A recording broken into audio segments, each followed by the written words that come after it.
When I refused to give my husband's brother a loan, his family decided to hold a family vote to pressure me into changing my mind. They smiled like it was all just democratic and fair majority rules, they said. My husband sat there and didn't say a word. So I smiled right back and said, all right then, how about we vote on something else? A few seconds later, I pulled out a document and that's when the whole room went off like a firecracker. This all happened last year. Still feels recent. Still stings. I'd been married for 8 years and back then I thought I had a pretty solid grip on what loyalty looked like. To me, marriage meant being equals. I used to think family wasn't just blood, it was whoever stuck around when life got hard. Turns out I was dead wrong. Let me take you back a bit. I live in a small town up in upstate New York. My husband, Mark, comes from a big, old-school kind of family. Picture Sunday dinners at his mom's every week. Traditions. Opinions. Expectations. A lot of unwritten rules, too. I didn't grow up like that, but I tried to fit in. I really did. I showed up with a smile. Brought food. Played the part. But they never fully welcomed me. They were always nice on the surface, sure. But there was this invisible wall, like I'd walked into a conversation I wasn't invited to. Still, I loved Mark and I figured love would be enough to carry us through. Then his younger brother, Derek, got himself into a financial mess. A big one. Derek's the type who always has a new scheme cooking, but none of them ever go anywhere. 1 month it's dropshipping. Then crypto. Then flipping high-end cars. All big talk, no results. The family always brushed it off. He's just figuring things out, they'd say. He's got ambition. Well, this time Derek took out a massive loan in his name and somehow got his parents to co-sign. Big shocker, he defaulted. And now the bank was knocking. I guess they all figured I'd be the fallback plan. I work full-time as a surgical nurse. I manage money well. Mark and I don't have kids and I've been pretty careful with our savings. So one day, Derek shows up at our house with this long, emotional pitch about needing $18,000 just for a few months, he claimed. I told him no. Calmly. Kindly. I explained that most of our money was tied up in house repairs and that I just didn't feel right lending that kind of money to someone with his track record. He didn't protest. Just nodded, said he understood, and walked out. I actually felt kind of sorry for him until 3 days later. That's when I got an invitation to a family meeting. It was held at Mark's parents' place. I walked in and saw every sibling, every spouse, every parent all gathered. Oddly enough, Derek wasn't there yet. Running late, apparently. Everyone else was grinning in that overly cheerful, fake nice way that makes your stomach twist. Then they got to it. Mark's dad said they'd all been talking and they were concerned about Derek. They knew I had the money and since his problem affected the whole family, they figured it should be a group decision. That's when they dropped the bomb. We're calling a family vote. A vote. Like I was some boardroom exec trying to block a merger. I turned to Mark, waiting for him to shut it down. He didn't say a word. Just stared. Tired maybe. Or scared. I couldn't tell. I asked, are you all serious right now? His mom looked me straight in the eye and said yes. Majority rules. It's only fair. Like this was some courtroom hearing and not my real life. I didn't say anything. They went ahead and voted. One by one, every person voted yes, that Mark and I should give Derek the money. Then they all looked at me, expecting me to just nod along like they'd performed some sacred ritual. I took a breath, smiled a little, and said okay. Then let's vote on something else. Confused silence followed. I kept my voice steady, calm. I reached into my purse and pulled out a manila envelope. Slid it across the table toward Mark. He looked puzzled. His dad asked, what's this? It's a copy of the quitclaim deed to the house Mark and I live in, I said. The house we own outright. And I'm the only one on the title. The room went quiet. Then I took out another paper. And here's a notarized amendment to our prenup. I had it drawn up last month. If you're also into voting, I figured I should make sure my assets are protected. I turned to Mark. I left a copy on your nightstand last week, just in case. His mom looked like she bit into something sour. His sister's joy nearly hit the table. His dad's face went beet red. I stared straight at Mark. So, do we want to have another vote? This time about whether or not we stay married. He didn't say a word. You could hear a pin drop in that room. And right then, Mark walked in. That's when things really hit the fan. He strolled in like he was arriving late to brunch, not a crisis. Sorry I'm late, he said, dropping into the only empty chair with that same smug little half-smile he always wore. Like the world owed him something. He glanced around, noticed the envelope on the table, and saw everyone's stunned faces. What did I miss? He asked, grinning. No one said a thing. His mom cleared her throat. We were discussing options. I locked eyes with Mark. I told them no. He cocked his head. Yeah, and we voted. I smiled just a little. Right? And I voted too. With legal paperwork. That wiped the smirk right off his face. I could see the gears turning, him trying to figure out where the support system went. That's when it hit me. He didn't even know about the prenup change. He had no idea I'd actually gone through with it. He turned to Mark, his namesake. Dude, what the hell? Mark just sat there, still saying nothing. Then finally, he snapped. He stood up and yelled, "You're just gonna let her do this? Embarrass us like this? Us?"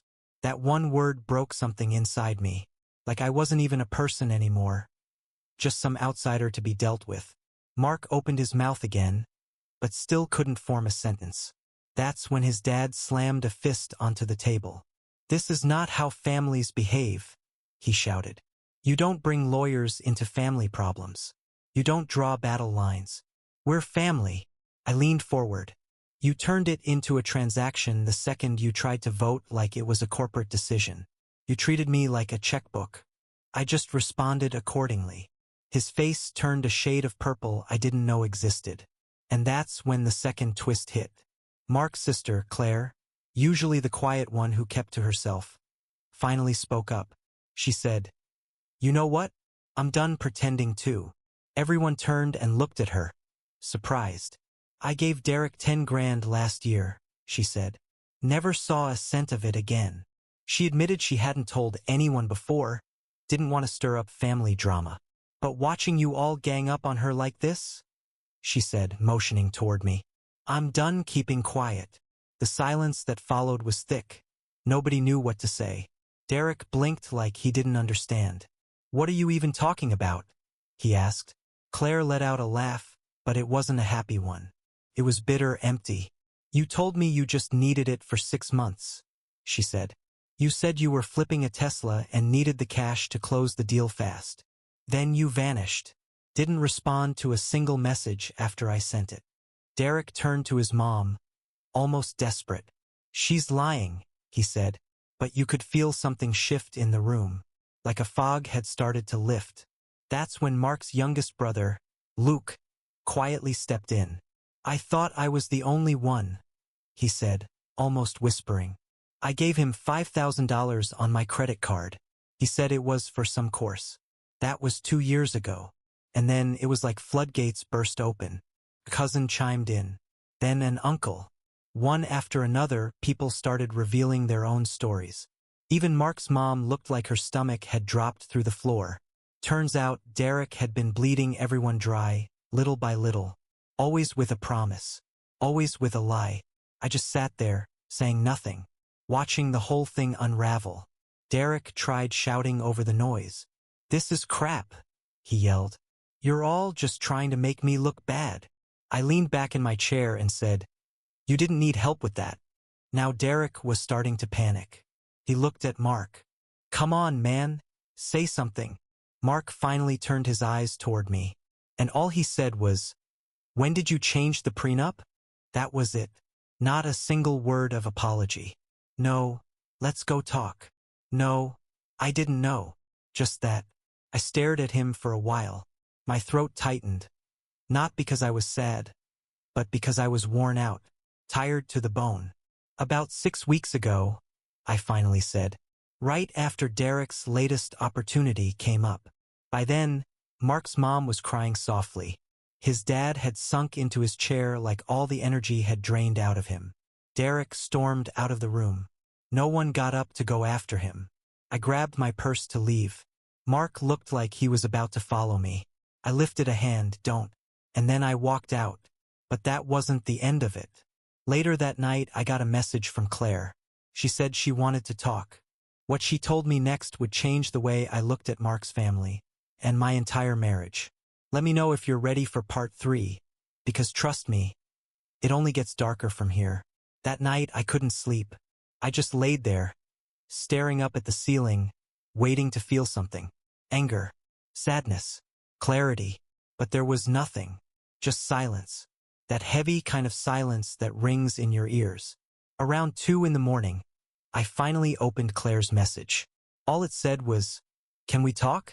There's more I didn't say. You deserve to know. We met the next day at a small coffee shop in town. Neutral ground. Claire showed up looking tense, but her eyes had this strange, calm steadiness. She didn't waste time. I don't know how to say this without making it worse, she said. But I've been waiting a long time for someone to finally see through Derek. And maybe Mark too. That last part hit me straight in the chest. I asked her what she meant. She took a deep breath. Derek's been draining people dry for years, she said. But Mark? He hasn't just been watching. I didn't get it at first. But then she hit me with the truth. You remember that crypto thing Derek did last year? The one that crashed and left him broke. I nodded. Mark was in on it, she said. They did it together. That's where most of the debt came from. I just stared at her, couldn't even form words. She pulled out her phone and showed me everything: screenshots, text messages, emails, even a money trail. Mark wasn't just aware of Derek's failures, he was helping make them happen. He covered for him. Moved money between their accounts. Enabled it. It felt like the whole room tilted sideways. Like I just stepped out of my own life. He told me to stay quiet, Claire said softly. Said if I told you it'd only make things worse. But he promised he'd fix it. I believed him. But now I know he wasn't protecting Derek. He was protecting himself. I whispered, did he use our savings? Claire looked at me, didn't say a word. She didn't have to. That's when something clicked in my memory. 3 months back, I'd noticed a large withdrawal. Mark told me it was for an emergency home repair.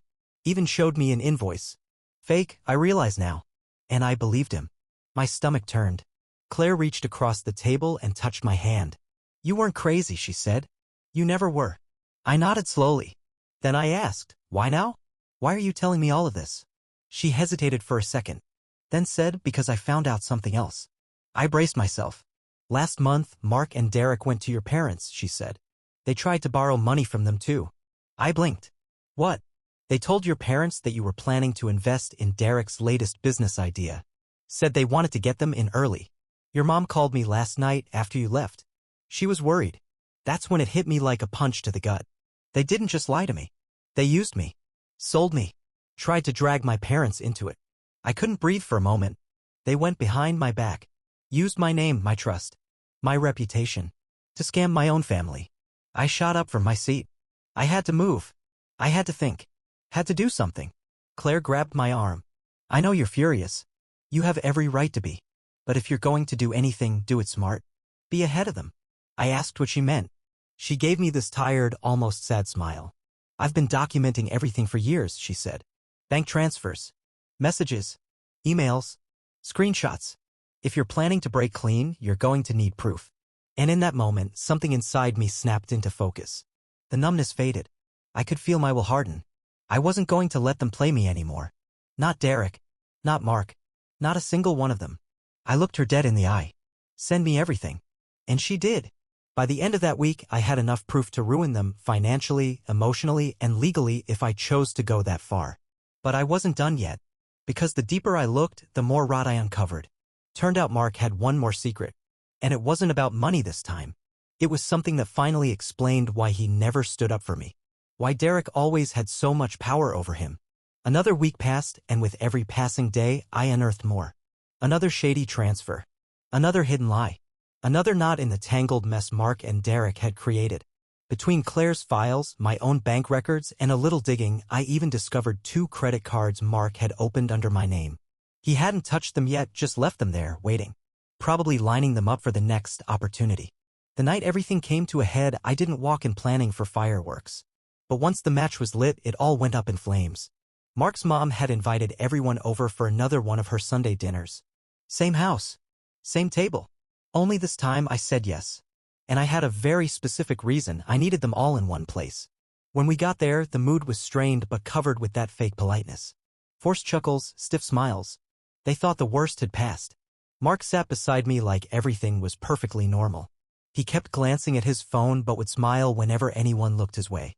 Derek, of course, was running late again. How fitting.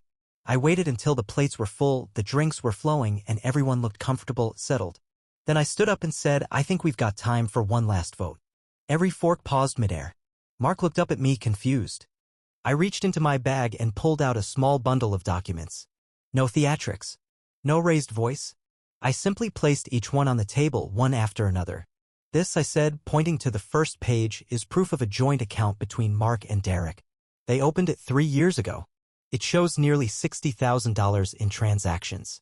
Most of that came from our accounts. Some from loans. Mark's mom started to speak, but I raised my hand. This, I continued, tapping another paper, is a fake invoice. Mark handed it to me 3 months ago, said it was for roof work on the house. The contractor? Doesn't exist. Total silence. And this last one, I said, holding up the final page, is an email sent to my parents. Using my name. Promising the mistake in Derek's fake company. Mark, you copied yourself on it. His face went ghost white. Still, no one spoke. So I kept going. For a while, I thought Derek was the only one pulling scams. But I turned to Mark, you're just better at hiding it. You knew I'd say no, so you worked around me. Used me. His mom whispered, that can't be true. Claire's voice rose from across the table. It is. She held up her phone. I've got the messages too. Mark asked me to lie for him when he took the money. Said he'd handle it before she ever found out. That's when Mark stood. His face red, hands clenched. What do you want from me? He snapped. Huh? I was trying to fix it. Derek was drowning, I didn't think. You never think, I said flatly. You manipulate. You lie. You protect him because he's holding something over your head. And for the first time in this whole nightmare, I saw it. Guilt? I stepped in closer. What's he got on you, Mark? He didn't answer at first. His eyes darted around the room. He swallowed hard. It's not like that, he muttered. Then what is it? I asked. He looked at his dad. Then at Claire. Then finally back at me. And he broke. He covered for me, Mark said, barely audible. Years ago, when I got in trouble at work, falsified some reports. It could have meant jail time. Derek took the fall. I've been paying him back ever since. The room went still. Mark's father leaned in, his voice low and sharp. You lied to us. To her. You used your wife to repay a debt that should have been handled with honesty. Mark dropped his head. I didn't know what else to do, he said. She's always had control over the money. I just needed to fix it before she noticed. And there it was. That word again. Control. To him, I wasn't a partner. I was the gatekeeper. The vault. Not a woman. Not a wife. Just access. I didn't yell. I didn't cry. Instead, I calmly reached into my purse and pulled out one last paper, folded clean. I slid it across the table and placed it in front of him.